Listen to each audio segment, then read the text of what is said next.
The 4th of July is almost here, and if you are still needing some plans, Crescent Hill is having their very own 4th of July festival.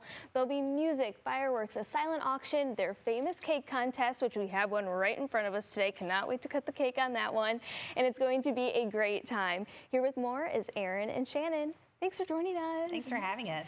So I did not realize this, that you guys are the longest running 4th of July festival in Louisville. Like, OMG, that's so cool. That's right, no pressure, right? Right. But, we have a lot of people who have participated either as volunteers or they have attended the festival in the past, so we have a lot of shoulders to stand on.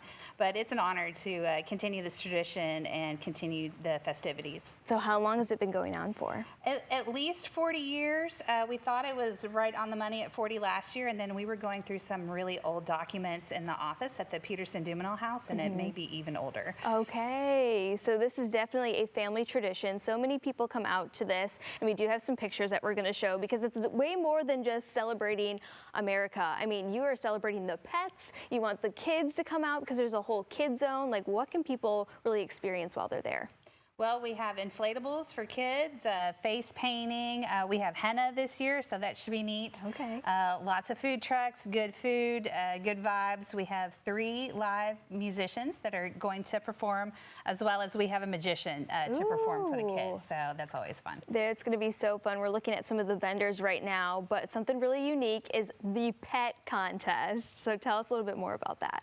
That's right. I think there's about 7 categories that people can compete in. Anything from, you know, the pet owner lookalike contest. Oh my gosh, yes, to please. the best adoption story, all sorts of different categories. But we have some really nice prizes that people can win as well. So we try to do that earlier in the day before it gets too hot. Yes. And, you know, pets and fireworks don't mix. So we make sure to take care of that early before things get loud. Do they have like a most patriotic pup? They do, most patriotic, yeah.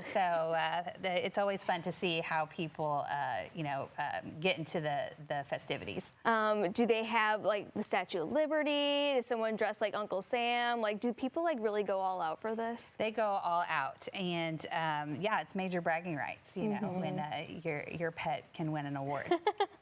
I love it. So of course you have to talk about this beautiful cake that you brought with you today. So Right. What can people experience with that too? Well, the cake contest is for home bakers who do not sell their baked goods. Okay.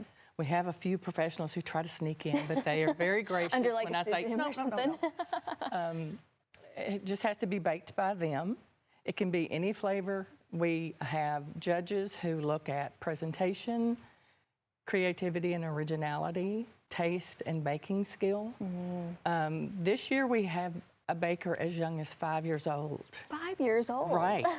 He and his sister are both entered, so I don't know how that's going to be if one of them wins, but we'll take care of that. Yeah.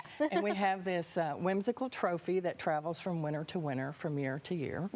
So it's been a lot of fun. We had one year, I think it was the year before last, we had a flag cake that was 4 feet by 5 feet.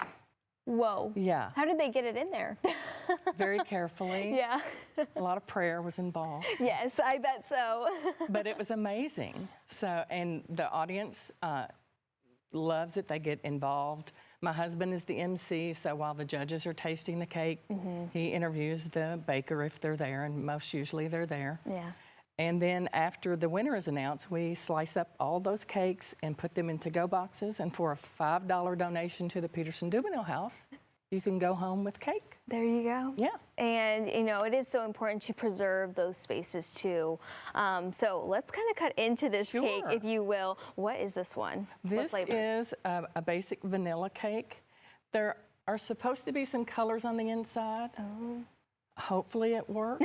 Okay. Last year I made a flag cake, and the flag was on the inside of the cake, and it worked. So yeah. We'll see. Did you see that picture of Martha Stewart with that huge like berry cake? That's what I imagine. Oh, Yes. it's like probably as bigger than this wood top. It was so pretty. So if you want some inspiration, just go to her Instagram, and she's got plenty of it. This is not Martha Stewart. Anyone can be a Martha Stewart. I can pretty much guarantee that. Well, there's a little bit of A little bit tie-dye. of color. There you go. Yeah, a few flecks I of see some that red in and there. blue in there. Getting so Yeah. festive. So if people are interested, it's completely free to attend other than Yes. that $5 donation. And that's only if you want to do that, yeah.